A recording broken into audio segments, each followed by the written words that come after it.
नमस्कार, स्वागत है आपका अपने कार्यक्रम हेलो डीडी में। इस कार्यक्रम की शुरुआत करूंगी, लेकिन उससे पहले चंद पंक्तियां आपके सामने रखना चाहूँगी। शायद इन पंक्तियों को सुनकर आपको ये अंदाज़ा हो जाए कि आज का हमारा ये कार्यक्रम किस पर आधारित है। तो पंक्तियां कुछ यूँ हैं। जन जन को जागरूक और शिक्षित बनाना है और सही नेता को चुनने के लिए मतदाता को जगाना है। जी हाँ, बात यहाँ पे शिक्षा की भी हो गई, मतदाता की भी हो गई और जागरूकता की भी हो गई। तो आपको अंदाज़ा लग ही गया होगा कि आज का हमारा ये कार्यक्रम मतदाता और मानवाधिकार पर केंद्रित है। और इसी के साथ हमारे स्टूडियो में आज के हमारे विषय विशेषज्ञ हैं मनोहर ममतानी जी। आप अध्यक्ष हैं मानवाधिकार आयोग के। आपका बहुत बहुत स्वागत है हमारे इस कार्यक्रम में। साथ ही हमारे बीच हैं सारिका घारू जी। आप स्वीप आइकन हैं और मतदाताओं को जागरूक करने का अभियान भी चलाती हैं। आप दोनों का बहुत बहुत स्वागत है हमारे इस कार्यक्रम में। तो सारिका जी, मैं आपसे सवाल बाद में पूछूंगी। पहले मैं मनोहर जी से सवाल ये जानना चाहूँगी कि क्योंकि सर मतदान का समय चल रहा है, चुनावी माहौल चल रहा है, और सबसे पहला सवाल मैं आपसे ये जानना चाहूँगी कि जो भारत की आबादी में सबसे बड़ा ये जो लोकतंत्र है, वहाँ पे यहाँ पे अगर देखा जाए तो हमारा सबसे बड़ा जो मतदाता है वो नौजवान को हम कहेंगे।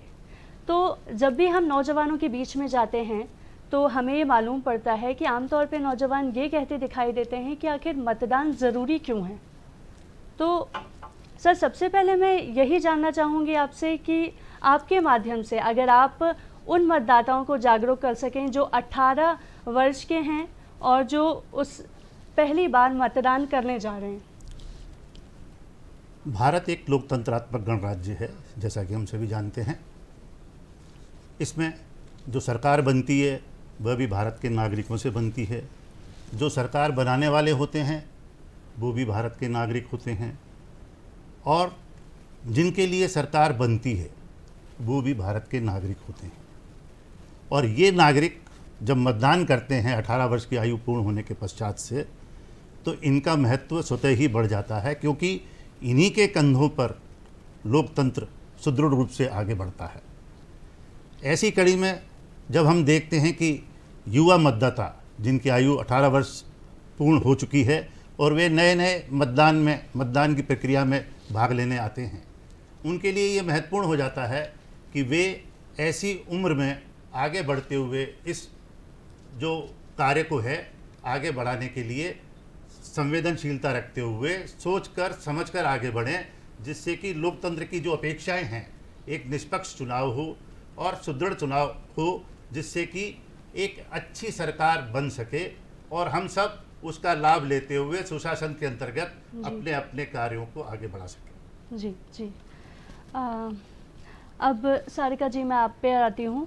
आपसे भी मेरा पहला सवाल यही रहेगा कि क्योंकि आप एक यूथ आइकन हैं, आप जगह जगह जाती हैं, अभियान चलाती हैं मतदाताओं को जागरूक करने के लिए, तो आपसे भी सबसे बड़ा सवाल यही है मेरे पास कि आप ऐसा क्या करती हैं कि वो जो युवा वर्ग है जो 18 साल का है और अभी अभी मतदान करने जाने वाला है, तो ऐसा आप किस तरीके से अपने अभियान को आगे बढ़ाती हैं ताकि वो जागरूक हों? सबसे पहले तो जैसे युवा है नव मतदाता है, तो नव मतदाताओं के लिए बीच में जाकर उनको गीतों के माध्यम से, कठपुतली शो के माध्यम से, 3D मूवी, और ख़ास तौर पर हम देखते हैं कि जब बहुत बड़ा एक युवा वर्ग रहता है, जो युवा वर्ग या श्रमिक वर्ग जो रहता है वो दिन में काम करता है, और उनके बीच में क्योंकि जो सरकारी कार्यक्रम आमतौर पर रहते हैं वो दिन में ही होते हैं, तो मेरा ज़्यादातर मेरा उन वर्ग के लिए रहता है कि जो शाम को श्रम करके या कार्य करके घर पर लौटते हैं, तो उन सबको रोचक रूप से गीत संगीत, स्काई वॉचिंग और कठपुतली के माध्यम से मैं उनको जागरूक करती हूँ और मतदाता जागरूकता के बारे में भी उनको बताती हूँ। जैसे कि systematic voters education and electoral participation, उनको मतदाता जागरूकता के बारे में बताती हूँ और साथ में उनको मतदान का महत्व बताती हूँ। जैसे नव मतदाता, उनको देश का फॉर्म भरा क्या, तो उसके लिए कुछ गीतों के माध्यम से आपको कुछ पंक्तियाँ सुना रही हूँ। जैसे देश का फॉर्म भरा क्या, मतदाता बने क्या, अब तो हो गई उम्र 18, मतदाता सूची में नाम लिखवाया क्या। इस तरह से गीतों के माध्यम से और नृत्य के माध्यम से रोचक रूप से जब नव मतदाता युवाओं को और जो पहले से मतदान कर रहे हैं, श्रमिक लोग हैं, आम जनता के बीच में जब कार्यक्रम किए जाते हैं तो काफ़ी प्रभावशाली होते हैं और फ़र्क पड़ता है। जी, तो ये जो आपने अभी अभी बताया जो तरीका, वो काफ़ी नायाब और काफ़ी दिलचस्प तरीका है। मेरे ख़्याल से बेशक अगर आप इस तरीके से अभियान चलाते हैं और लोगों को जागरूक करते हैं तो बेशक लोग जागरूक होते ही होंगे, ख़ासतौर से जो हमारा युवा वर्ग है वो बेशक जागरूक होता है। सर, मेरा अगला सवाल आपसे है कि मानवाधिकार संरक्षण अधिनियम 1993 के अंतर्गत जो मानवाधिकार है उसको किस प्रकार से निर्धारित किया गया? मतलब इस संबंध में मैं ये कहना चाहूँगा कि इसके पूर्व ही मानव अधिकार जो थे प्रत्येक मानव जाति के सदस्य को प्राप्त रहे हैं और उसमें मूल अधिकार जो रहते हैं स्वतंत्रता और समानता के साथ साथ उसे राजनीतिक, आर्थिक और सामाजिक न्याय प्राप्ति के लिए जो जो मूलभूत आवश्यकताएं हैं वो सब उसे प्राप्त करने का अधिकार रहता है। सर्वप्रथम ये बात लिखित रूप में जो हमारे सामने आई, संयुक्त राष्ट्र संघ द्वारा जब 10 दिसंबर 1948 को मानव अधिकारों की सार्वभौमिक घोषणा की गई और उसमें मानव अधिकारों के रूप में अलग अलग बातों को समाहित करते हुए बताया गया कि ये सब मानव अधिकार हैं आपके, जिनको प्रत्येक व्यक्ति को प्राप्त करने का अधिकार है। स्वतंत्रता प्राप्ति के बाद हमारा संविधान बनने को था और उसी दौरान ये सार्वभौमिक अधिकारों की घोषणा हुई थी। इसलिए संविधान निर्माताओं ने संविधान में ही भाग 3 और 4 के अंतर्गत मौलिक अधिकारों और राज्य के नीति निदेशक तत्वों के रूप में इस प्रकार के प्रावधान किए गए जो किसी न किसी रूप से मानव अधिकारों के रूप में मान्य किए जाते रहे हैं और उन्हें ही मानव अधिकारों के रूप में लगातार सुप्रीम कोर्ट के फैसलों में और अन्यथा भी मान्यता दी जाती रही है। इसी कड़ी में जब ये 1993 में मानव अधिकार संरक्षण अधिनियम आया और उसके अंतर्गत मानव अधिकार आयोगों का गठन हुआ राष्ट्रीय स्तर पर और राज्य स्तरों पर, तो उसमें भी धारा 2D के अंतर्गत मानव अधिकार की जो परिभाषा दी गई उसमें भी यही सब बातें समाहित की गई कि जो भारत के संविधान में मौलिक अधिकारों के रूप में हमें अधिकार प्राप्त है वे सभी मानव अधिकार हैं। और इसके अलावा अंतर्राष्ट्रीय स्तर पर जो संविधाएँ 2 हुई थी संयुक्त राष्ट्र संघ की, उनके अंतर्गत बताए गए अधिकारों को भी मानव अधिकारों के रूप में मान्य किया गया अगर वे भारत के न्यायालयों में प्रवर्तनीय हैं। इस प्रकार से मानव अधिकार की परिभाषा को एक कोडिफाइड वे में आगे बढ़ाया गया और उसी को मान्य करते हुए हम इसमें कार्य करते हैं। जी जी, चलिए सर, ये तो रही मानव अधिकारों की बात और अब हमारे साथ एक कॉलर जुड़ गए हैं, नंद स्वरूप मिश्रा जी बाराबंकी से। आइए जानते हैं। अच्छा, ये मेरे ख्याल से ये कॉल कट गया है, हम दोबारा कोशिश करेंगे कि हम उनसे जुड़ पाएँ। तब तक सर सारिका जी, मैं आपसे जानना चाहूँगी कि जैसे कि आप अपने कार्यक्रम को अलग अलग क्षेत्रों में, अलग अलग ज़िलों में करती होंगी, तो उन ज़िलों में काफ़ी सारी आपको दिक्कतों का सामना भी करना पड़ता होगा। जैसे हमारे ज़िलों में अलग अलग भाषाएं आ जाती हैं, फिर तो इस चीज़ को कैसे आप लेती हैं, कैसे उसको मतलब अपने उसमें शामिल करती हैं कि आप उनसे लोगों से जुड़ सकें? जी, पूजा जी, मैं आपको बताना चाहूँगी कि जब हम गांव में या शहर में जाते हैं, सबसे पहले हम वहाँ की भाषा, वहाँ का परिवेश देख लेते हैं और पहले से वहाँ की जानकारी प्राप्त करने के बाद उस क्षेत्र में जाकर लोक नृत्य, लोकगीत, पपेट्री के माध्यम से और वहाँ देखते हैं कि वहाँ पर युवा वर्ग कितना, नव मतदाता कितने हैं, बुजुर्ग या महिला पुरुष का मतदान का जो अनुपात है वो कितना है। ये सारी चीज़ें ध्यान रखते हुए हम वहाँ के लिए गीत बनाते हैं। अच्छा। और अगर हम जाकर अपने मौखिक रूप से अपनी बात कहेंगे तो सब भाग जाएंगे। जी। क्योंकि आज समय बहुत ही कम है सबके पास, कम समय में ज़्यादा से ज़्यादा बात रोचक रूप से उन तक पहुंचाने के लिए पूरा प्रयास करते हैं। जैसे मैं आपको अभी बताना चाहूँगी कि जैसे अभी 85 साल से अधिक बुजुर्ग और 40% से जिनकी दिव्यांगता है उनको पोस्टल बैलेट की मदद से वोटिंग करना है, तो अभी कुछ दिन पहले ही मैंने उनके बीच में जो जागरूकता की है, कुछ पंक्ति आपको मैं प्रस्तुत कर रही हूँ। अब तो घर से ही बुजुर्ग और दिव्यांग कर सकेंगे मतदान, अब तो घर से ही बुजुर्ग और दिव्यांग कर सकेंगे मतदान। 85 साल से अधिक बुजुर्ग को घर से ही भरना, घर से ही देना होगा वोट। आयोग की टीम आएगी घर पर, वीडियो का होगा इंतजाम। इस तरह से गीतों के माध्यम से हम जैसे सभी को बताते हैं, जैसे बीबी पेट की जानकारी भी देते हैं, जैसे बीबी पेट रहेगी पर्ची आएगी, वोट किसको डाली पुष्टि हो जाएगी। आयोग का प्रयास है सुविधा रहे खास, नहीं बहाना बनाना फर्ज निभाना, चुनाव आ गए हैं वोट डालेंगे। इस तरह से गीतों के माध्यम से रोचक तरीके से जब उनके बीच में हम अपनी बात रखते हैं तो ज्यादा से ज्यादा लोग जुड़ने का प्रयास करते हैं। चलिए सारिका जी, बहुत बहुत धन्यवाद, आपने इस कार्यक्रम को और भी बेहतर तरीके से बनाया। हमारे साथ विक्रम तिवारी जी जुड़ गए हैं, आइए उनसे जानते हैं। विपिन सागर जी जुड़ गए, माफ कीजिएगा, हमारे साथ विपिन सागर जी जुड़ गए हैं, उनका प्रश्न लेते हैं। जी नमस्कार मैम। जी नमस्कार। नमस्कार, बताएं आप क्या पूछना चाहते हैं। हाँ जी, विपिन बात कर रहा हूँ सागर से। मैं जानना चाह रहा था मैम कि जो बुजुर्ग लोग हैं और जो दिव्यांग लोग हैं उनके लिए इस बार मतदान के लिए क्या क्या सुविधाएं उपलब्ध कराई गई हैं, और क्या ये ऑटोमेटिक ही उन सुविधाओं का मतदान करने का लाभ मिलेगा, या फिर उनके लिए जो बुजुर्ग हैं जो दिव्यांग हैं उनके लिए कोई अप्लाई या आवेदन करना पड़ेगा। जी जी जी जी, तो मैं ये सीधा ये सवाल इनका मनोहर जी से पूछना चाहूँगी। सर, जिस तरीके से इन्होंने सवाल पूछा कि बुजुर्गों के लिए क्या कुछ किया जा रहा है ताकि वो मतदान। 85 वर्ष से अधिक आयु के जो बुजुर्ग हैं उनके लिए एक अलग व्यवस्था की गई है इस बार कि उन्हें घर से ही मतदान का अधिकार प्राप्त हो सकता है।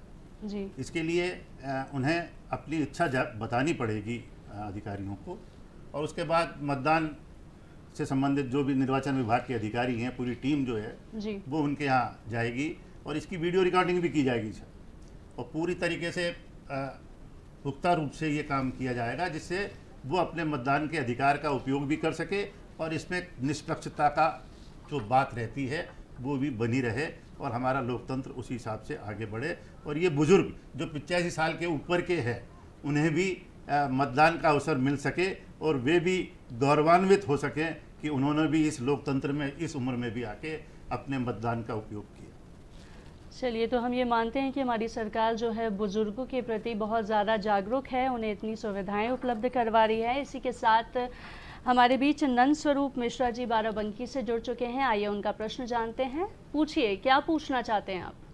नमस्कार सर, मैं जानना ये चाहता हूँ जो ये महापर्व तो इसी दशा में जो हम लोग वोटर हैं तो हमें कौन सी जिम्मेदारी निभानी चाहिए, अपने जिम्मेदारी को एहसास कराना चाहिए। जैसे कुछ जगह प्रलोभन, लालच, धमकी, इन चीजों से हमको कैसे बचना चाहिए और हमें स्वतंत्र वोट कैसे करना चाहिए। तो जी देखिए, आपने जो प्रश्न उठाया वो हर चुनाव में कहीं ना कहीं देखने को मिलता है और इसकी शिकायतें भी होती हैं, लेकिन प्रलोभन देने की अपेक्षा प्रलोभन से प्रभावित होकर जो व्यक्ति ऐसे कार्य को स्वीकार करता है उसकी भी तो जिम्मेदारी बनती है इस लोकतंत्र के लिए कि वो इस प्रकार के प्रलोभन से प्रभावित न हो, और यदि कोई व्यक्ति इस प्रकार का प्रलोभन देना चाहता है तो उसे तत्काल इसकी शिकायत संबंधित अधिकारियों के साथ करनी चाहिए, जिससे ऐसे व्यक्तियों के विरुद्ध कार्रवाई हो और निर्वाचन अधिकारी भी इस संबंध में संज्ञान लेते हुए ऐसे व्यक्तियों के खिलाफ कार्रवाई करते हुए उन्हें इस प्रकार की प्रक्रिया से अलग करने का काम कर सके। जी सर, आपका कहना तो सही है कि पहले जनता को जागरूक होना चाहिए। अगर कोई भी ऐसा कृत्य कर रहा है तो सबसे पहले आपको खुद को जागरूक होना पड़ेगा ताकि आप उसमें शामिल ना हो। हमारे साथ एक और कॉलर जुड़ चुके हैं, आइए उनका भी प्रश्न लेते हैं। पूछिए, क्या पूछना चाहते हैं। आलोक कुमार जी। नमस्कार मैम, मैं आलोक बोल रहा हूँ विदिशा से। जी पूछिए। मैम, मानव अधिकार को लेकर मेरा सर से सवाल था। जी सर, कई बार स्थितियां आ जाती हैं, पुलिस एक तरफा कार्रवाई कर देती है सर, परेशान करती है आम लोगों को, FIR दर्ज नहीं होती, तो ऐसे में कैसे हम मानव अधिकार को संपर्क कर सकते हैं। विदिशा में है क्या इसका कार्यालय? देखिए, इस संबंध में हमारी वेबसाइट बनी हुई है जहां आप ऑनलाइन वहां से बैठे बैठे भी हमें अपनी शिकायत भेज सकते हैं। आप व्हाट्सएप के जरिए भी भेज सकते हैं, ईमेल के जरिए तो भेज ही सकते हैं, लिखित में भेज दीजिए, हमारे पास आ सकते हैं तो आके बोलिए। यदि पेपर में संज्ञान, पेपर में भी कोई समाचार आता है न्यूज़पेपर्स में, तो हम उसके आधार पर भी संज्ञान लेते हैं। तो संज्ञान कई प्रकार से लिया जा सकता है और हम हर प्रकार से इसमें संज्ञान लेने के लिए तत्पर रहते हैं, केवल हम तक आपकी बात पहुंच जाए। तो प्रयास करिए, आपके पास इतने साधन हैं कि उनके जरिए आप हमारे तक पहुंच सकते हैं। आप आइए, आपकी सुनवाई अवश्य होगी, इस पर कोई संदेह नहीं। तो बहुत बहुत धन्यवाद आलोक जी आपका। सारिका जी, अब मैं आप पे आना चाहूँगी।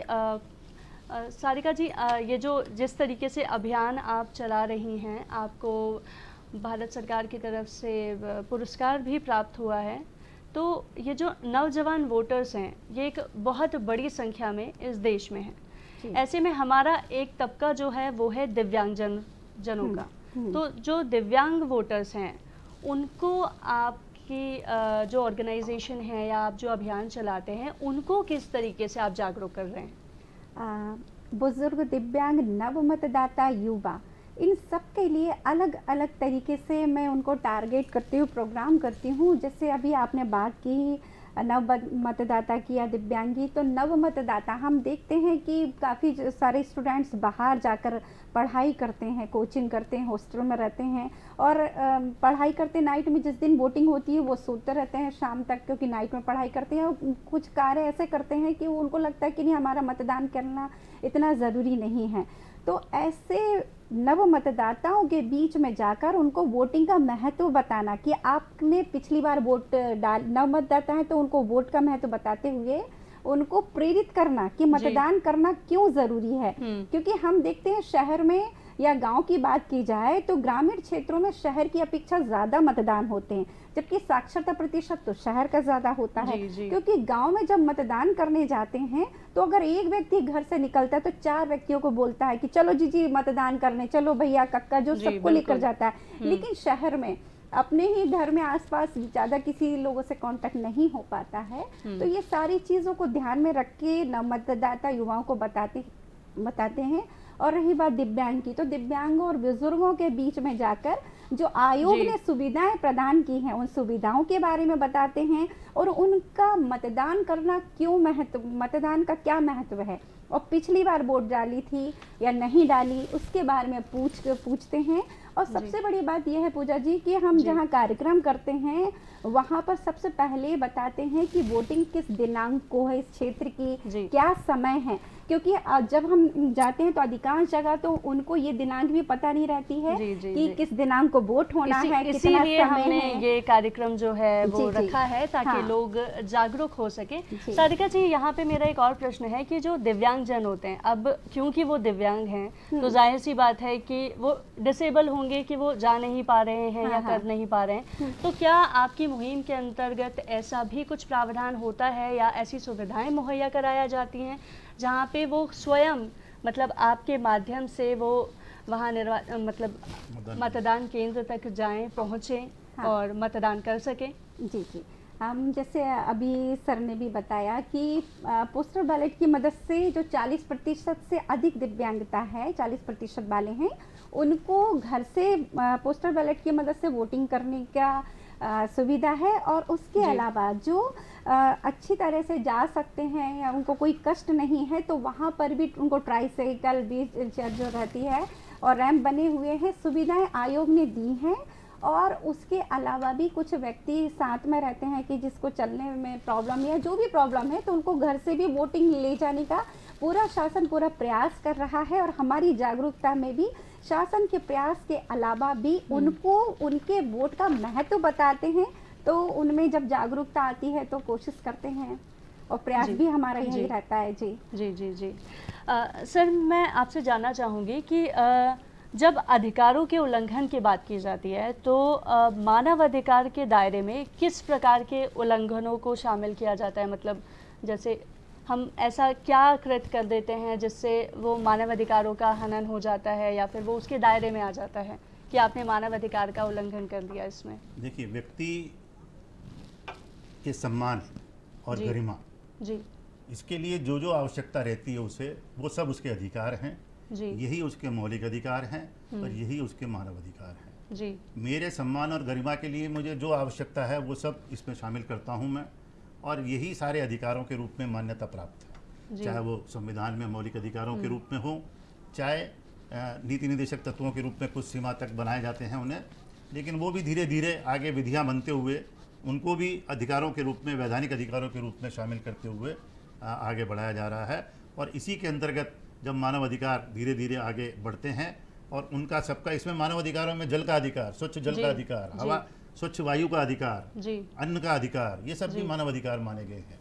स्वास्थ्य का अधिकार है, प्रभावी स्वास्थ्य का अधिकार है, ये भी मानव अधिकार माना गया जी है। जी जी तो इस प्रकार मेरे जीवन के लिए जो जो महत्वपूर्ण चीज़ें हैं वो सब मानव अधिकार के रूप में मान्य हैं, और इनका उल्लंघन किसी भी तरीके से होता हो, चाहे अपराध कारित करते हुए, चाहे अन्यथा किसी भी प्रकार से, मुझे उसके संबंध में वांछित अनुतोष जो भी मेरे लिए अपेक्षित है वो राज्य शासन से प्राप्त करने का अधिकार है। जी जी जी जी हमारे साथ एक और कॉलर जुड़ गए हैं, लखन जी।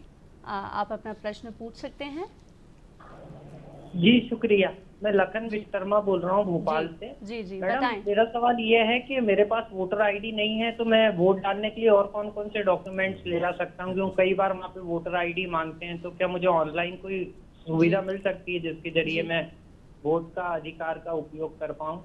जी जी जी बिल्कुल, आपका प्रश्न हम तक पहुंच चुका है। और मैं सर से जानना चाहूँगी, सर जैसा कि इन्होंने कहा तो कि उस अगर वेबसाइट इनके में है पास ना, मतलब दूसरे वोटर documents। आईडी नहीं है तो ये और क्या कर सकते हैं, या ऐसी क्या चीज़ ले जा सकते हैं जिससे इन्हें अगर मतदान मतदाता करने का सूची में अधिकार नाम मिले? है आपका जी तो ही वोट डाल पाएंगे आप। जी और वोटर कार्ड, अगर वोटर आईडी कार्ड नहीं बन पाया किसी कारण से, तो भी आपकी पहचान के लिए जो एक डॉक्यूमेंट्स हैं, चाहे आधार कार्ड हो या और दूसरे कार्ड, पासपोर्ट है रहता है किसी के पास, इस प्रकार के कुछ डॉक्यूमेंट्स निर्वाचन आयोग द्वारा प्रिस्क्राइब किए हुए हैं, तो उनमें से कोई भी एक दस्तावेज आप ले जा सकते हैं अपने साथ अपनी पहचान सुनिश्चित करते हुए, और वो उसके आधार पर वहाँ जो भी BLO बैठे होंगे आपके वहाँ सहायता के लिए, या अन्य स्वयंसेवक जो भी बैठे होंगे मतदान केंद्र पर, वो आपको सहायता करेंगे इसकी, और आपकी समस्या का समाधान इसके आधार पर संभावित है। जी जी जी तो हमें उम्मीद है कि आपको आपके सवाल का जवाब मिल गया होगा। दर्शकों, मैं आपको बता दूं, ये लाइव फ़ोन इन कार्यक्रम है और आप इस कार्यक्रम के माध्यम से हमारे विषय विशेषज्ञों से अपने प्रश्नों और अपनी जिज्ञासाओं को पूछ सकते हैं। इसके लिए हमारे कॉन्टैक्ट नंबर आपकी स्क्रीन पर भी दिखाई दे रहे होंगे, और हमारा कॉन्टैक्ट नंबर है 0755-266-0049। साथ ही हमारा टोल फ्री नंबर है 1800-233-0040। तो ये हमारे कॉन्टैक्ट डिटेल हैं, इससे आप हमें कॉल कर के अपने प्रश्नों के उत्तर जान सकते हैं। सर, मैं कार्यक्रम को आगे बढ़ाऊंगी, और अगर हम बात करें कि इस चुनावी माहौल में अगर किसी सदस्य द्वारा या किसी व्यक्ति द्वारा ज़बरदस्ती या पैसे देकर या धमकी देकर जनता को मजबूर किया जा रहा हो, तो इस पर आयोग क्या सीधी कार्रवाई कर सकता है, या हमें उससे पहले कहीं और सर मैं माफ़ी चाहूँगी इंटरप्शन के लिए। हमारे साथ एक और कॉलर जुड़ गए हैं, तो उसके बाद हम आपका उत्तर देते हैं। यशविन जी हमारे साथ जुड़ गए हैं, बताइए आपका प्रश्न क्या है।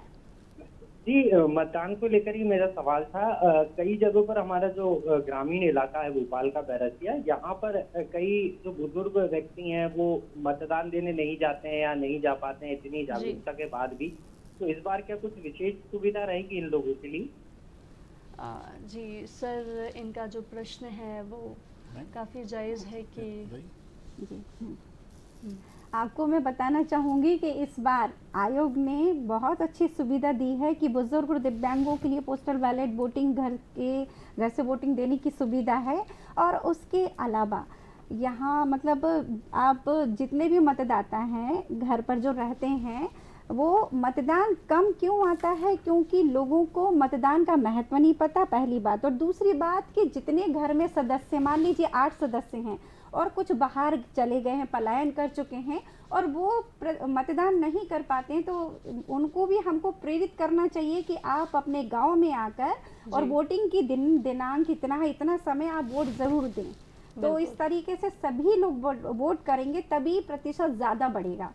जी जी जी। और क्योंकि हम देखते हैं अधिकांश लोग घर में ही रहते हैं, उनको घर से निकालने के लिए हमें प्रेरित करना पड़ेगा वोटिंग के लिए, क्योंकि अधिकांश लोग हम देखते हैं कि वो घर पे ही सोते रहते हैं या अन्य काम करते रहते हैं लेकिन वोट नहीं करते हैं। ये बेशक एक बहुत बड़ी जिम्मेदारी है कि जनता को घर से बाहर निकालना, ये आप एक बहुत बड़ी जिम्मेदारी निभा रहे हैं। सर, मैंने इससे पहले आपसे एक सवाल किया था कि मान लीजिए कि अगर किसी सदस्य द्वारा या किसी व्यक्ति द्वारा जनता को मजबूर किया जा रहा हो या पैसे देकर या ज़ोर ज़बरदस्ती से, तो क्या आयोग इस पर सीधी कार्रवाई कर सकता है या हमें उससे पहले कहीं और कंप्लेंट करनी पड़ेगी? सीधे कंप्लेन आयोग को इसलिए नहीं हो पाती है क्योंकि इसका संज्ञान किसी और व्यक्ति के पास ही आना संभवित रहता है। इस प्रकार के जब कार्य होते हैं तो जब तक उसकी शिकायत किसी से नहीं होती तब तक वो बात बाहर नहीं आती है, और जब बाहर आती है तो सबसे पहले वो जिला प्रशासन के पास या पुलिस प्रशासन के पास जाती है या निर्वाचन से जुड़े अन्य अधिकारियों के समक्ष जाती है। इनके पास जब ये समस्या आती है तो इनका कर्तव्य बन जाता है कि वे इस समस्या का समाधान तुरंत रूप से करें, त्वरित रूप से कार्रवाई करते हुए इस प्रकार के अवांछित गतिविधियों को रोकने का सख्ती से काम करें। जी जी जी। लेकिन यदि इस प्रकार से किसी कारण से कोई नहीं कर पाता है तो यदि यह काम किसी उम्मीदवार द्वारा किया गया है तो यह काम तो करप्ट प्रैक्टिसेस के अंतर्गत आ जाता है, जी जी, जो कि उसके निर्वाचन को ही रद्द कर सकता है बाद में। जी। तो इस प्रकार का रिस्क लेकर अगर वो खुले तौर पर ऐसा काम करेगा और उसकी शिकायत होती है तो उसके बाद उसके लिए तो वो चुनाव ही बड़ा महत्वहीन हो जाएगा। बिल्कुल, तो बिल्कुल। उसे जो चाहिए कि इस प्रकार की कार्रवाइयों से दूर रहे और इसकी शिकायत यदि जिला प्रशासन या अन्य चुनाव से संबंधित अधिकारियों के समक्ष आती है तो उनसे ही ये अपेक्षा रहती है कि वे इसका त्वरित रूप से निराकरण करें। मानव अधिकार आयोग के समक्ष इस प्रकार की बातें नहीं आ पाती हैं क्योंकि इसके पूर्व ही इस संबंध में उचित कार्रवाई जिससे अपेक्षित होती है वहीं ये अपेक्षित रहता है कि इस पर कार्य संपन्न हो। अन्यथा चुनाव के बाद भी इसी आधार पर चुनाव याचिकाएं प्रस्तुत होती हैं और उनमें इसी प्रकार की बातों को करप्ट प्रैक्टिसेस के रूप में प्लीड करते हुए उनके चुनाव को ही चुनौती दी जाती है और कई बार इस कारण से चुनाव जीते हुए व्यक्ति का चुनाव भी रद्द होता हुआ हमने देखा है। जी जी जी, बिल्कुल। तो हमारे साथ एक और कॉलर जुड़ चुकी हैं प्रिया महू से, आइए उनका सवाल लेते हैं। बताएं प्रिया जी, क्या सवाल पूछना चाहती हैं आप? मैम, मेरा सवाल ये है कि इलेक्शन को लेकर है कि आज के समय में अधिकतर लोग काम के सिलसिले में शहरों से दूर चले जाते हैं। जी जी, बिल्कुल। तो अपना बहुमूल्य मतदान नहीं दे पाते हैं, तो इससे संबंधित आधार को वोटर आईडी कार्ड से लिंक करके वोटिंग को भी ऑनलाइन किया जा सकता है क्या, जिससे बाहर रहने वाले लोग भी मतदान हो सकें? जी जी जी जी, धन्यवाद आपके सवाल के लिए। सारिका जी, ये प्रश्न मैं आपसे, ये बहुत अच्छा प्रश्न इन्होंने पूछा है और मैं आपको बताना चाहूँगी कि मतदान के लिए विशेष अवकाश शासन देती है हमारा जो भारत निर्वाचन आयोग है। जिस दिन मतदान रहता है और जो लोग पलायन कर चुके बाहर कार्य करते हैं उनके लिए विशेष अवकाश रहता है, तो वो आकर वोट ज़रूर दें। और मतलब जब, क्योंकि देखिए ना, जैसे बाहर सर्विस करते हुए दीपावली होली पर आते हैं तो ये भी तो हमारे देश का बहुत बड़ा त्यौहार है। इसको जब आप अपने वोट को महत्व देंगे तब आप गंभीरता से इस बात को लेंगे कि जैसे हम अन्य त्योहारों पर अपने गांव में अपने घर पर जाते हैं त्योहार मनाने, ये भी हमारे देश का बहुमूल्य त्योहार है और अपने घर जाके हम वोट ज़रूर दें। वोट का महत्व समझेंगे तभी इस चीज़ की गंभीरता को समझकर आप वोट दे पाएंगे। जी जी, बिल्कुल बिल्कुल। इसी पर मेरा एक और प्रश्न है सारिका जी, आप ही से है कि जैसे ऑनलाइन वोटिंग की इन्होंने बात की है, तो अभी तो ये प्रावधान जो है आपने जैसा कि कहा, तो मतलब जैसे लोगों को छुट्टी नहीं मिलती है, मेरे ख्याल से जब वुमेंस डे होता है तो काफ़ी सारे स्टेट्स में बसेस फ्री कर दी जाती हैं फीमेल्स के लिए। तो ये मेरी एक अपनी राय है कि मतदाता को अगर और अच्छे से जागरूक करना है तो शायद हमें उनके ट्रैवलिंग जो जैसे ट्रेन से अगर कर रहे हैं तो अगर उसमें कोई रियायत मुहैया करा दी जाए सरकार द्वारा तो शायद लोग आसानी से इधर उधर आ जा सकें और मतदान का जो वोटिंग का प्रतिशत है वो बढ़ सके। आपने ये बहुत अच्छी बात की पूजा जी। और मेरा भी ये मानना है कि जैसे कई बार बहुत सारी जैसे रेलवे में, बैंक में जो जॉब करते हैं, अब कई बार अवकाश होते हुए भी वो वहाँ पर भी बहुत सारा काम के कारण नहीं कर पाते, तो उनके लिए वहीं पर ऐसी सुविधा होना चाहिए, लगातार 3 दिन वोटिंग होना चाहिए कि बैंक में कंटिन्यू जो काम कर रहे हैं वो वहीं के वहीं मतदान दे सकें, या जो मतलब जॉब करते हैं, ताकि मतदान का प्रतिशत भी बढ़ेगा। क्योंकि एक बहुत बड़ा कारण ये भी है कि हमारे देश में मतदान का जो प्रतिशत कम आ रहा है, तो उसमें बाहर जो सर्विस करते हैं उनके लिए ये सुविधा अगर और मिलेगी शासन की तरफ से तो ये बहुत अच्छा रहेगा। जी जी बिल्कुल। सर मैं आपसे जानना चाहूँगी कि अगर कोई जांच होती है तो उसके बाद आयोग क्या कदम उठा सकता है? जैसे अगर कोई अपराधी पाया गया है तो उस पर किस प्रकार की कार्रवाई की जाती है? मतलब उसमें कौन कौन से ऐसी धाराएं लग सकती हैं या क्या कुछ किया जा सकता है? देखिए, मानव अधिकारों के उल्लंघन के संबंध में जो जांच हमारे समक्ष होती है, उसके अंतर्गत जब जांच के बाद जी यदि यह प्रमाणित होता है कि मानव अधिकारों का उल्लंघन किया गया है, तो हमें उसमें अनुशंसाएं करने का अधिकार रहता जी शासन को। अलग अलग प्रकार की अनुशंसाएं हम कर सकते हैं। उसमें प्रतिकर दिलवाए जाने की भी अनुशंसा की जाती है, क्योंकि कंपनसेट करते हैं हम उसको, विक्टिम को। अभियोजन की कार्रवाई भी दोषी व्यक्तियों के विरुद्ध किए जाने की अनुशंसा की जाती है जी और विभागीय स्तर पर भी कार्रवाई करते हुए उन्हें दंडित किए जाने की कार्रवाई की जाती है। इसके अलावा यदि किसी मामले की परिस्थितियां इस प्रकार की होती हैं कि उनमें और गंभीरता को देखते हुए हमें और गंभीर कार्रवाई सर अगर जैसे मतदान की ही बात अगर करें तो मतदान से संबंधित अगर किसी ने कोई गलत तरीके से कुछ कर दिया है या कुछ ऐसा कृत हो चुका है तो उसको मतलब उसके किस तरीके से प्रावधान है आपके? उसके लिए हमारे यहाँ मानव अधिकार में नहीं है, क्योंकि उसके लिए अलग से एक कानून बना हुआ है, पीपल्स रिप्रेजेंटेटिव एक्ट। अच्छा। लोक प्रतिनिधित्व अधिनियम जो है 1951 का, उसके अंतर्गत निर्वाचन अधिकारियों को ही निर्वाचन से संबंधित मामलों में अधिकार दिए गए हैं कि वे उसमें कार्रवाई कर सकते हैं। जी जी जी। उसी के अंतर्गत ये डिफाइन किया गया है कि कौन कौन सी प्रैक्टिसेस करप्ट प्रैक्टिसेस मानी गई हैं और कौन कौन से अपराध निर्वाचन से संबंधित हो सकते हैं। उनको दंडित किए जाने के प्रावधान भी उसी के अंतर्गत किए गए हैं। तो ये सारी कार्रवाइयाँ जब होती हैं तो जो भी सक्षम न्यायालय होता है उसे ही उसको आगे करने का अधिकार रहता है। तो जहाँ तक चुनाव याचिकाएं इससे संबंधित होती हैं तो लोकसभा और विधानसभा से संबंधित सारी चुनाव याचिकाएं तो उच्च न्यायालयों में जाती हैं जी जी और वहीं सुनवाई का अधिकार रहता है उन्हें, वहीं उनकी पिटिशंस सुनवाई के लिए जाती हैं और वहीं निराकरण होता है उनका। तो आयोग में इस प्रकार से निर्वाचन से संबंधित कोई याचिका या पिटिशन फाइल नहीं होती है।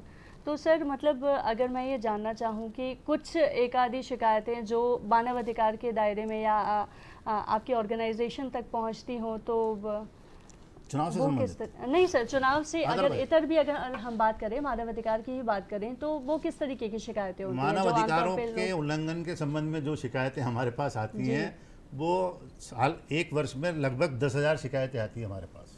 अच्छा। और उसमें से निराकरण भी करीब 10,000 से कुछ कम का ही प्रतिवर्ष हो जाता है। 1995 से मानव अधिकार आयोग मध्य प्रदेश में कार्यरत है और इसके पिछले 29 वर्ष में हमारे पास अब तक करीब 3,16,000 प्रकरण आ चुके हैं मानव अधिकार उल्लंघन के, जिनमें से करीब 3,11,000 प्रकरणों का निराकरण हम कर चुके हैं। अच्छा। और करीब 4,500-5,000 केसेस अभी भी हमारे यहाँ पेंडिंग है। और इस प्रकार के मामलों में हम जैसा मैंने पहले बताया कि किस किस प्रकार के अनुतोष हम दिलवा सकते हैं, वो भी अधिनियम में ही धारा 18 में स्पेसिफाई किए हुए हैं कि अच्छा। उन्हीं के अंतर्गत हम अनुतोष विक्टिम्स को दिलवा सकते हैं। वही काम करते हैं। हमारी अनुशंसाएं शासन को जाती हैं और शासन को उन्हें मानना होता है। जी जी बिल्कुल।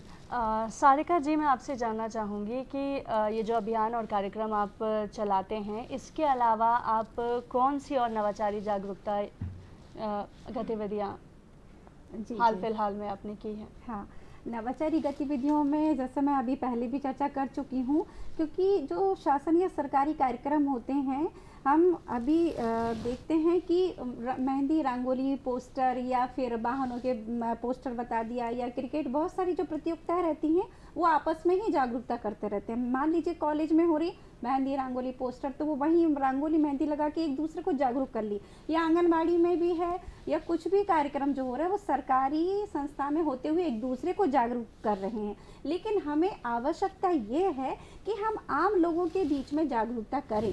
ग्रामीण क्षेत्रों में, शहरी क्षेत्रों में जब हम उनके बीच में अपनी बात रखेंगे रोचक पूर्ण तरीके से, नए नवाचार की तरह, तो उन तक ये बात पहुंचनी बहुत ज़रूरी है। हम कहते ज़रूर हैं, अभी एक प्रश्न भी आया था कि ग्रामीणों में मतदान कम हो रहा है, तो उसका कारण ये है कि जितने भी शासन के ये प्रोग्राम है वो आपस में एक दूसरे को ही जागरूक कर रहे हैं। जैसे उदाहरण के तौर पे मैं आपको बताना चाहूंगी कि 10 हलवाई हैं, उन्होंने हलवा या मिठाई बनाई, वो एक दूसरे को बोल रहे हैं मेरा हलवा अच्छा, मेरी मिठाई अच्छी। अरे यही हमें ग्राहक को बेचना है, उसके पास तक ये बात पहुंचानी है। इसी तरह ये जागरूकता की बात है ग्रामीण क्षेत्रों में, शहरों में, महिला, पुरुष, बुजुर्ग, दिव्यांग, जब हर वर्ग के लिए अलग अलग तरीके से जागरूकता होगी, नए नए नवाचार जो मैं अभी भी कर रही हूँ, तो इस तरह से अगर होगी तो ज़्यादा से ज़्यादा मतदान प्रतिशत बढ़ेगा। मतलब स्लोगन के माध्यम से, पोस्टर्स के माध्यम से, और ऑनलाइन भी अगर आप अपने कार्यक्रम को बढ़ाते हैं, सोशल मीडिया के माध्यम से भी लोगों को गीतों के माध्यम से जागरूकता करती हूँ। और उसके अलावा जैसे कठपुतली हो गया और 3D मूवी हो गई ग्रामीणों में, क्योंकि देखो सामान्य तौर पे अगर हम जाके हमने स्लोगन लिख दिया या पोस्टर या रंगोली रचा ली, उससे कुछ नहीं होगा। सारे का सारे ग्रामीणों को इकट्ठे करने के लिए गीतों के माध्यम से इकट्ठा करके उनको 3D मूवी दिखाई, उनको स्काई वॉचिंग कराई। स्काई वॉचिंग आकाश में देखने का काफ़ी रोचक पूर्ण ऐसे कार्यक्रम होते हैं, तो उनको बहुत अच्छा लगेगा। क्योंकि आमतौर पर हम देख लेते हैं इसमें एक सवाल सारिका जी ये भी आता है कि लोगों को जो इकट्ठा करना होता है, तो वो इकट्ठा आप किस माध्यम से या किस तरीके से करते हैं? जी बिल्कुल सही कहा आपने। जैसे गांव में हम जाते हैं, मान लीजिए हम आदिवासी क्षेत्र में गए, तो आदिवासी क्षेत्र में जाने के लिए वहाँ की जो लोक कला है, लोक संस्कृति है, उन्हीं के गीतों के माध्यम से हम उनके गीत, उनकी पूरी ड्रेस पहनकर उनके बीच में जब हम अपने तेज साउंड से गीत बजाते हैं और नृत्य करते हैं, तो पहले तो सारी पब्लिक इकट्ठी हो जाती है। और इकट्ठे होने के बाद ऐसा नहीं कि हमने अपना कार्यक्रम या अपनी बात रखी, उनसे भी उनके बारे में पूछते हैं।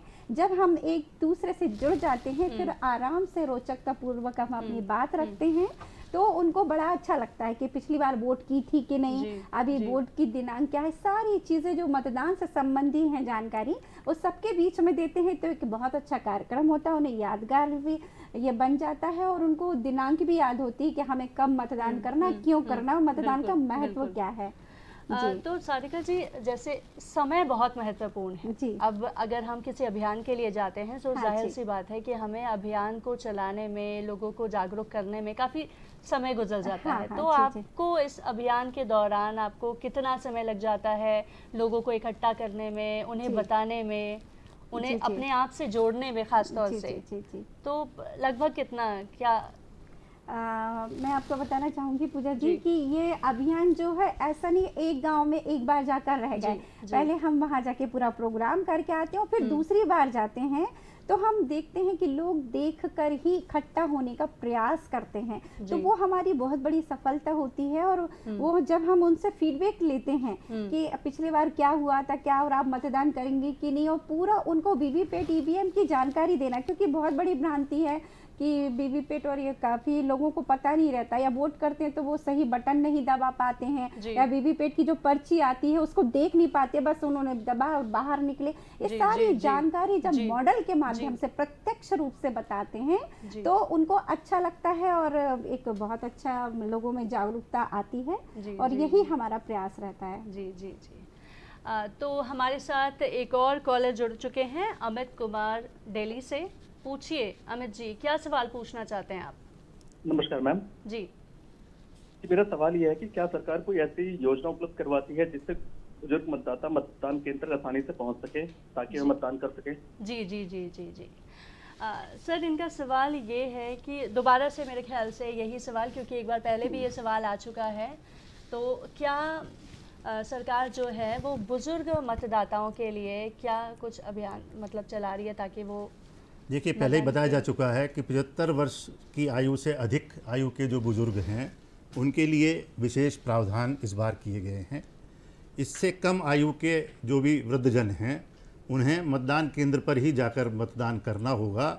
और पिछले चुनावों में ये अनुभव आया था कि 80 वर्ष की आयु के बुजुर्ग भी घर से मतदान न करते हुए मतदान केंद्र पर जाकर ही मतदान करना चाहते थे, क्योंकि उनका ये सोचना था कि इस उम्र में अगर वो मतदान करने मतदान केंद्र जाएंगे तो युवा तो अपने आप पीछे भगता हुआ आएगा, वो अपनी जिम्मेदारी समझेगा। और इसीलिए मैक्सिमम जो आउटपुट है वो यही चाहता है कि वे मतदान केंद्र पर ही जाकर मतदान करें। मैं आपको एक और बात बताना चाहूँगा कि हर बात के लिए यदि हम सरकार पर निर्भर रहेंगे तो ये लोकतंत्र आगे कैसे बढ़ेगा? ये लोकतंत्र में बढ़ाने के लिए जो जिम्मेदारी मेरी है कि मुझे मतदान करना है, मैं हर वर्ष 25 जनवरी को मतदाता दिवस के रूप में शपथ ग्रहण करता हूं कि मैं शपथ लेता हूं कि मैं इस लोकतंत्र को बचाने के लिए मतदान अवश्य करूंगा। तो फिर मैं वो मतदान स्वयं वहां जाकर क्यों नहीं करता हूं?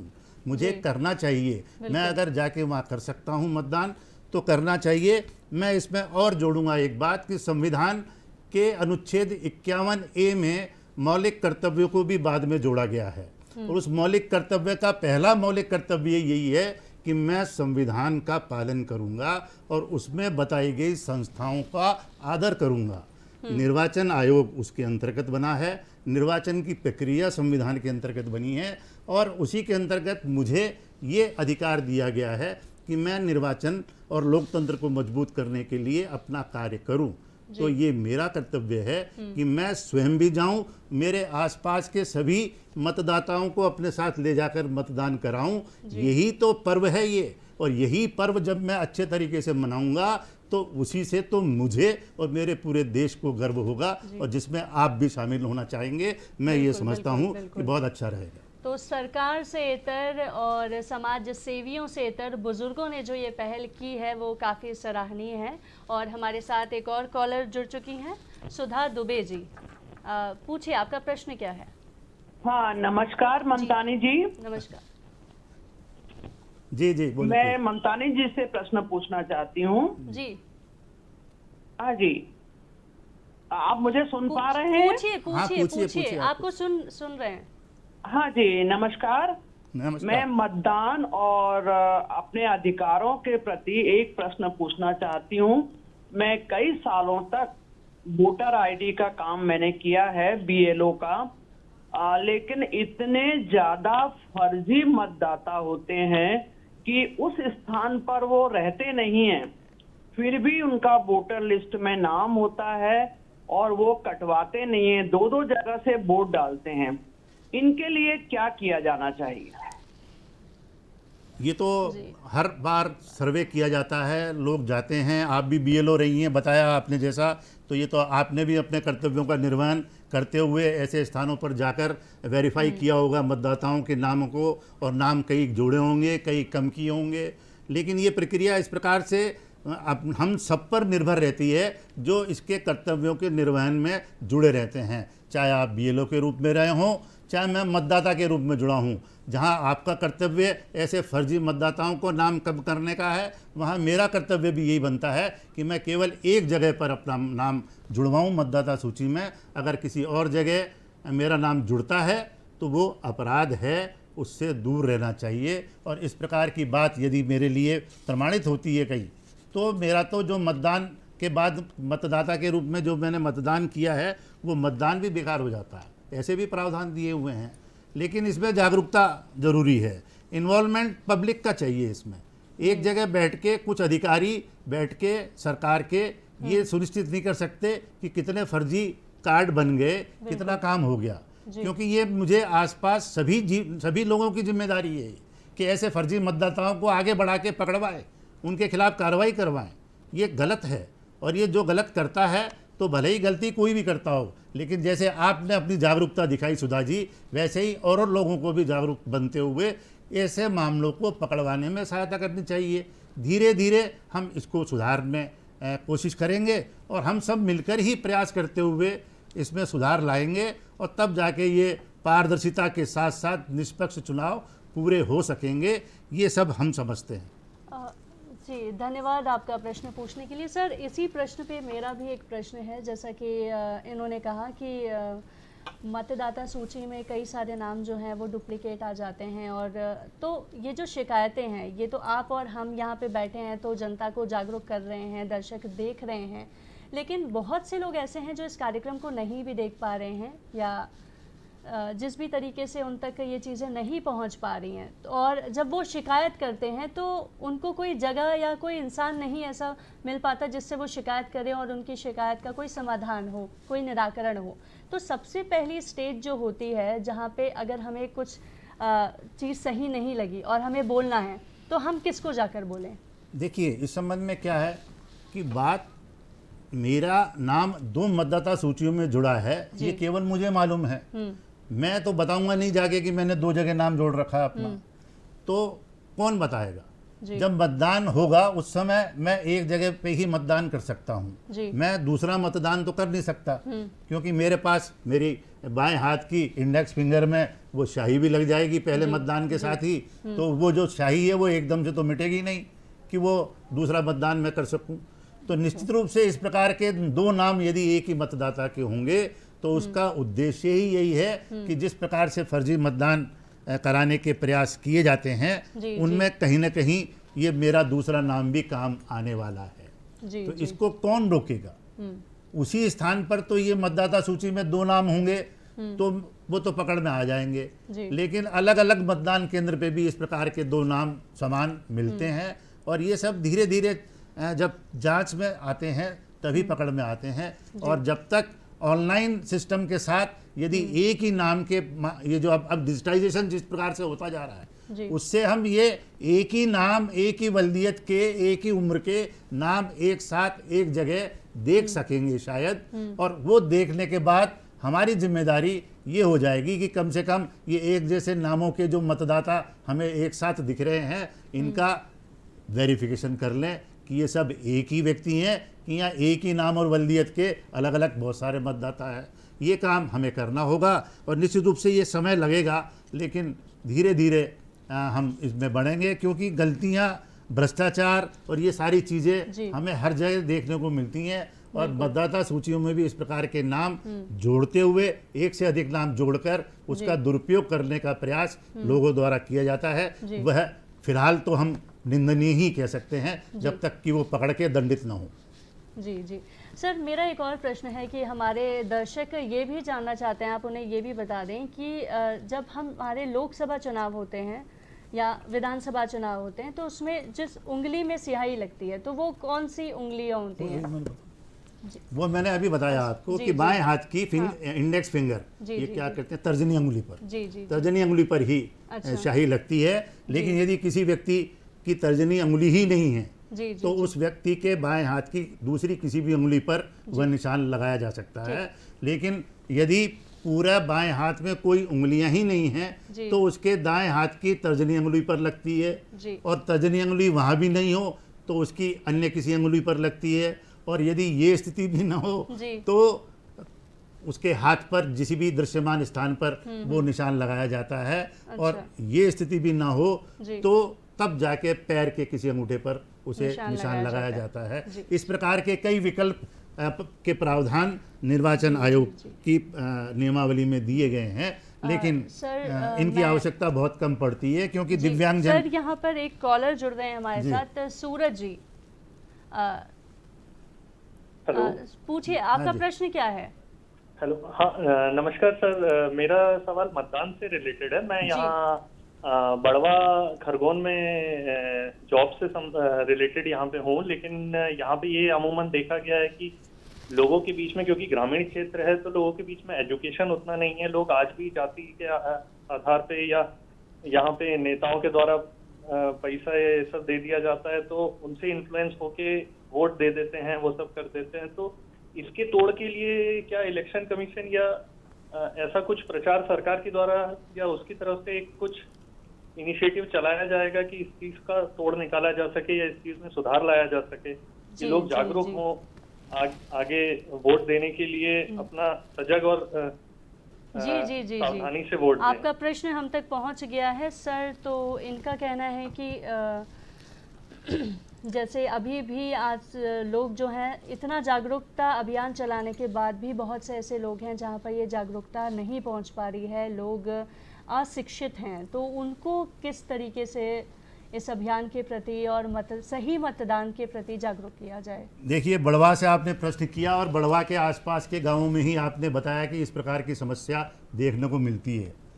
आप इतने जागरूक हैं कि आपने वहां से ये प्रोग्राम सुनते हुए हमसे ये प्रश्न किया है। आज आपसे अधिक जागरूक व्यक्ति उस क्षेत्र में और कौन हो सकता है इस समय जो ये प्रश्न पूछ रहा है जी। तो आपका भी ये कर्तव्य बनता है कि आप भी अपने जैसे लोगों को शामिल करते हुए अपने क्षेत्र में कम से कम इस सुधार का प्रयास करें, क्योंकि धीरे धीरे सबको जोड़ेंगे, सब साथ चलेंगे, सब काम करेंगे, तभी ये लोकतंत्र आगे बढ़ेगा। केवल एक या दो के कहने से कुछ नहीं होगा, या चंद लोगों के कहने से लोकतंत्र मजबूत नहीं होगा। हम सबको मिलना पड़ेगा। ये हमारा ही काम है। ये लोकतंत्र जो है ये सभी लोगों के मिलकर बना, हमारा संविधान ही हमने बनाया। हम भारत के लोग यदि एक साथ मिलकर उस संविधान की भावना को समझते हुए आगे काम नहीं करेंगे तो हम कैसे मान सकते हैं कि हम उस लोकतंत्र को और मजबूत कर सकें। अंतिम संदेश अगर आप कुछ हमारे दर्शकों को देना चाहें तो? अंतिम संदेश तो यही है मेरा कि सभी लोग मतदान जरूर करें, कोशिश करें कि पिछले जो भी मतदान हुए थे उनसे अधिक। हमने अभी 2022 में ही अमृतोत्सव बनाया अपना, आज़ादी का 75 वर्ष पूरे हुए। हमारा अमृत काल अभी 25 वर्ष का प्रारंभ हो चुका है। अब ऐसे काल में हम उस 75 वर्ष में दो साल और जोड़ते हुए अगर 77 साल मानते हुए इस बार 77% से अधिक मतदान कर गए कुल मिला के देश में, तो बहुत अच्छी बात होगी और धीरे धीरे हम आगे बढ़ेंगे। क्योंकि देख लें, कंटिन्यूसली स्वतंत्रता के बाद से चुनावों में प्रतिशतता आगे बढ़ती जा रही है। ये बताती है कि हम निरंतर जागरूक होकर इस लोकतंत्र को मजबूत करने की ओर अग्रसर हैं। अंतिम शब्द मैं सारिका जी से सुनना चाहूंगी। सारिका जी, मेरी भी एक रिक्वेस्ट है कि आप अगर गीत गाकर अपना अंतिम मैं सभी आम जनता को अपना संदेश देना चाहूंगी मतदान के प्रति। छोटा सा। ये निशान नहीं जिम्मेदारी है, ये निशान नहीं जिम्मेदारी है, प्रजातंत्र में हमारी भागीदारी है। It is